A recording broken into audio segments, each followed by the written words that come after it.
Um dia eu estava peticionando, ele também estava. Nelson Toledo falando aqui diretamente do bairro Democrata. Leve esse vídeo ao conhecimento de todos, que é com relação aos 225 taxistas que, de uma maneira já dita para quem entende de lei, foram tirados do seu trabalho. Muitos, no momento, se encontram em necessidades e vários outros trabalhando como auxiliar aqui em Juiz de Fora. E vou levar ao conhecimento de vocês também um homem que se formou em Direito, trabalhando como taxista, e hoje em dia, incansavelmente, luta para que os 225 voltem ao seu trabalho. E com isso, vou apresentar para vocês, senhor Dr. César Grazia. Dr. César Grazia, meu cordial boa noite. Boa noite, Nelson. Boa noite a todos os seguidores aí, né? Eu gostaria de aproveitar esse momento e perguntar ao senhor em que patamar se encontra essa história da retirada dos infelizes 225 que se encontravam alegremente, alguns de 25 anos, outros de 30, outros de 35 anos, se encontravam alegremente trabalhando no nosso meio e de uma maneira inconstitucional foram retirados. Qual é a situação deles atualmente? Ô, Nelson, muito obrigado pela sua oportunidade de estar esclarecendo para todos os taxistas, tá? Obrigado pela sua presença aqui, pela presença do colega Vander, que está aqui representando os taxistas enganados também. Esse aqui é o senhor Vander, também taxista pelejando aí, perdeu a sua autonomia de uma maneira injusta pelos que entendem de lei. Então, eu vou, de forma en passant, explicar para quem ainda não conhece toda essa história, tá? Na verdade, houve aquela ação da Abratax que obrigou o Poder Judiciário a determinar que a Prefeitura viesse licitar uma frota, o que ficou provado depois que é inexigível licitar o serviço de táxi. Assim, eu sempre entendi, sempre defendi, e assim a Suprema Corte pacificou. Ponto. Esse foi um ponto para a gente não esgotar muito o assunto, tá? Bom, a partir daí, o que aconteceu? A Prefeitura viu, naquele momento, uma forma de criar ali um capital político para o atual prefeito, à época, que tentava a sua reeleição, tá? Usou daquele momento político e fez um edital, né? O edital 007/2014, que foi a maior farsa, a maior falcatrua, e que isso aí restou comprovado, enganou uns de um lado, iludiu outros, enfim, foi uma verdadeira falcatrua, tá? Beleza. A partir daí, incansavelmente eu venho tentando dialogar com o Poder Judiciário, né? E todas as vezes que eu tentava provar o grande equívoco que ocorreu no passado, vinha a nossa entidade de classe, né? Sindicato, associações, enfim, o que em tese deveria proteger a categoria, independente de que segmento você está inserido dentro do serviço de táxi, você merece proteção, e não é favor, não, é obrigação da entidade de classe proteger a categoria. É para isso que ela, em tese, foi criada, tá? O sindicato, todas as vezes que eu tentava arguir a nulidade do edital, eles atravessavam ações semelhantes, né? E o que acontecia com as minhas ações? Elas ficavam paradas e as outras iam subindo e tal, e teve algumas decisões favoráveis. Parabéns aos colegas advogados que até aí beneficiaram algum outro colega que infelizmente foi retirado. Alguns foram voltando e tal, mas enfim, o fato é, os famosíssimos 225 que foram traídos, né? Traídos pela administração passada, na verdade foi formado um grupo de 25, esses 25 bancaram a ação, né? Contrataram um advogado, e esse advogado usou da base do nosso sindicato, a nossa entidade de classe, emprestou a estrutura a esse colega advogado, e ele vinha fazendo um trabalho extremamente belíssimo. Tanto é verdade que ele conquistou a liminar, que foi confirmada, né? E a prefeitura recorreu e perdeu o recurso, e aí não sobrou alternativa. A partir do momento que a prefeitura não cumpria essa liminar, Isso se deu no dia 14 de fevereiro de 2022, né? A prefeitura insistindo em descumprir. Logo que eu percebi isso, e muitos colegas, né? Eu não vou citar o nome porque eu sou um verdadeiro guru de vários aí, né? Na verdade, eles fazem a consulta a mim e depois entregam a ação para outros colegas advogados, mas para mim, eu não tenho um tipo de vaidade, né, de ser vitorioso em ação alguma, mas eu quero que a categoria seja respeitada, reconhecida, e que o poder público assuma um grande equívoco, né, que retirou desse ambiente, né, desse serviço de táxi, 225 famílias. Bom, até aí tudo bem. Desse total de 225, 25 bancou ação em nome do sindicato. Uma ação rescisória, e nessa ação rescisória, obviamente que toda ação rescisória, ela tem o cunho de voltar o status quo. O que significa isso? A partir do momento que é deferido, né, que é transitado em julgado, tudo aquilo que foi feito de forma equivocada, anula tudo. Aqueles que saíram da frota retornam aquilo que eles nunca deveriam ter saído, que era da frota, né? Bom, até aí tudo bem. Nessa ação rescisória houve o deferimento da liminar através da desembargadora Sandra Fonseca.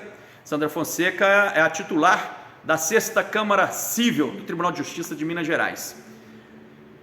E nós ficamos na expectativa, porque a prefeitura, tão logo, eu até manifestei da seguinte forma: ordem judicial cumpra-se e não se questiona, salvo dentro dos autos. Como a prefeitura questionou e teve o seu questionamento derrotado, logo ela teria que cumprir. Ela não cumpriu a liminar e rapidamente eu me posicionei da seguinte forma: descumprir uma ordem judicial é crime de desobediência. E os gestores do município estavam incorrendo nesse suposto crime. A partir daí, pode ser coincidência, né? A prefeitura foi e chamou os 25. Bacana, até aí tudo bem. Quando chamou os 25, eu fiquei extremamente satisfeito, eu como os 200, que acreditava piamente que no mérito, até então a prefeitura chamou por força de uma liminar dentro dessa mesma ação, tá? Vamos entendendo o raciocínio aí, para que fica bem claro, né, a falcatrua que foi criada. A partir daí, eu, como advogado, como taxista, eu imaginava também que no mérito a desembargadora, obviamente, ia dar o ganho de causa para todos, totalizando 225. E qualquer advogado assim entende também, que essa ação ela tem aquilo que nós chamamos dentro da linguagem jurídica de efeito erga omnes, ou seja, atinge todos e não apenas as partes. E principalmente por se tratar de uma ação proposta pela entidade de classe que representa todos os taxistas, indistintamente. Como eu não tinha ferramenta jurídica para poder subir com as minhas ações, me restou aguardar, e eu venho aguardando, né? Inclusive, no decorrer dessa caminhada, né, diversos carros foram apreendidos, o meu particularmente está, né, dentro dessa coação, né, que foi uma apreensão ilegal, imoral e arbitrária, apodrecendo no pátio da rodoviária, que a prefeitura fez questão de escondê-lo, está lá, desde 1º de maio de 2017. 1º de maio agora vai fazer 5 anos que esse carro está apodrecendo lá. Eu imaginava que no mérito todos iam voltar. O que eu fiz? Nós sabemos que do ponto de vista legal, né, os titulares para propor aí ou participar de uma ação rescisória é o Ministério Público, são os lesados e o terceiro interessado. Foi aí que me veio essa luz de entrar nesses mesmos autos como terceiro interessado. E como terceiro interessado, eu não fui egoísta. Ao invés de eu pedir para mim fazer o que os 25 fizeram em nome do sindicato, eu pedi para todos. Eu alertei dentro dos autos que, diferente do que a petição inicial da ação rescisória omitiu na descrição dos fatos, né? Não sei se foi por descuido ou maldade, não posso afirmar, mas eu quero só alertar. Foi uma omissão extremamente grave e que ia prejudicar ainda mais essas 200 pessoas que aguardavam ansiosamente a decisão do mérito dessa ação. Quando eu percebi aquilo ali, aí realmente eu vi. Deus me usou para poder resgatar 200 taxistas, verdadeiros soldados desse exército amarelo, que estavam feridos no meio do caminho, e a nossa entidade de classe, não sei se por conivência, participação ou maldade. Nós vamos saber agora se ela sabia de tudo, porque agora nós vamos questionar, inclusive, essa verdadeira orquestra contra 200 famílias que iam ficar de fora, não fosse essa minha intervenção como terceiro interessado. Ok, então eu aproveito a oportunidade para perguntar ao senhor, em porcentagem, quais as chances dos 200 retornarem diante dos atuais fatos? Ô Nelson, eu não gosto de trabalhar com algumas expectativas, até mesmo para não iludir mais ainda uma categoria que já está cansada, né? Porém, né, se a gente partir do pressuposto que uma liminar, né, que foi deferida e foi confirmada, mesmo sendo atacada pela Prefeitura de Juiz de Fora, e que essa liminar ela contemplou todos os autores da ação rescisória, logo, essa falha nesses autos, tá? Onde a gente traz para ele esse fato novo, que eu tenho absoluta certeza que o magistrado, né, a desembargadora, no caso, titular da ação, ela decide com base nos autos. Como nos autos não constava os 200, e o que não está nos autos não está no mundo jurídico, logo, eu tenho praticamente como afirmar que 99,9% de chance de ter uma decisão favorável aos 200, tal qual foi para os 25. Caso contrário, nós começamos uma nova batalha para levar esses autos ao Superior Tribunal de Justiça, ao STJ. Dentro de tudo isso, o que o senhor tem a dizer para os 200, para que essa ação, esse esforço do senhor venha ter êxito? O que o senhor tem a dizer para os 200? Olha, eu nunca perdi a esperança, nunca. Por mais que pessoas chegavam para mim e falavam, deixa essa categoria de lado, eles não te reconhecem, não tem problema, tá? Eu lutei por uma minoria de amigos fiéis, como você, como o Wander, como outros que reconhecem meu trabalho, e olha, por vezes eu recebi diversas mensagens de famílias, inclusive a do Freitas, eu vou citar aqui, pedir licença, o Freitas que está ausente aqui, mas um dia o Freitas lá do Bairro me ligou e falou, olha, você tem sido o oxigênio para a nossa família. Então, eu diria para esses 200, valeu a pena aguardar, e olha, aqueles que tinham dado como perdido, é como se a gente estivesse lançando uma cordinha no fundo do poço. Segure, venha conosco, porque agora do ponto de vista jurídico nós estamos amparados. Nós precisamos agora mobilizar as 200 famílias que foram prejudicadas, muitas que já deram como perdido, e mostrar para eles que há uma luz no fim do túnel, e essa luz é um farol xenon. Então o senhor acha que eles devem procurá-lo em massa, para que possa o senhor ter mais força de lutar a favor deles?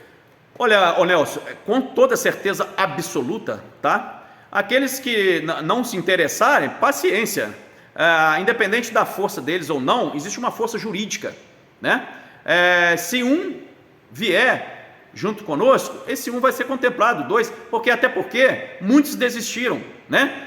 Só que aqueles que desistiram, eu quero fazer um alerta, o táxi voltou ao normal, tá?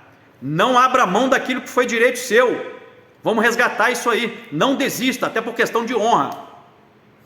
É isso aí, doutor César, muito obrigado pela entrevista minha concedida. Como vocês puderam ver e ouvir, aqui também temos o Wander, que está correndo atrás do retorno da sua permissão, lutando igual condenado, até mesmo nos aplicativos particulares, para poder sustentar a sua família, e tudo por culpa de uma situação que acredito que todos retornarão ao seu trabalho. Nelson Toledo falando aqui diretamente do bairro Democrata, na esperança de que realmente o doutor César Graça venha conseguir o retorno de todos vocês. Mas, por favor, gente, voltem, procurem ele, marquem uma reunião, todos aqueles que estão interessados. Inclusive, Nelson, pode falar. Inclusive, eu quero, só para a gente contextualizar aqui, eu preciso que cada um de vocês me procurem depois, inclusive aqui, ó, na Rua Muriaé, número 35, vai ficar disponível aqui para os 200, uma espécie de abaixo-assinado, tá? Que esse abaixo-assinado nada mais é de que uma espécie de procuração para eu estar, né, até juntando isso nos autos da ação rescisória, ok? Isso, independente de qualquer coisa, eu creio que a desembargadora vai citar a prefeitura para colocar essa relação, mas se a gente puder antecipar e já entregar, né, mastigadinho essa relação, eu acho que vai fortalecer ainda mais, tá? Até porque o colega advogado, ele questionou a legitimidade de eu estar falando em nome de 200, mas saiba, independente de procuração, aquilo que é público e notório já tem os seus efeitos surtidos no mundo jurídico. Ok, doutor, muito obrigado a todos pela atenção dispensada. Não deixem de ver e ouvir esse vídeo até o final, que é de vital importância, principalmente para aqueles que desejam retornar à praça. Como o doutor César Graça disse ali, e eu estou na praça, a praça realmente voltou ao normal, em plenas condições de nós sustentarmos a família alegremente. Um abraço a todos, Nelson Toledo, direto do bairro Democrata. Show.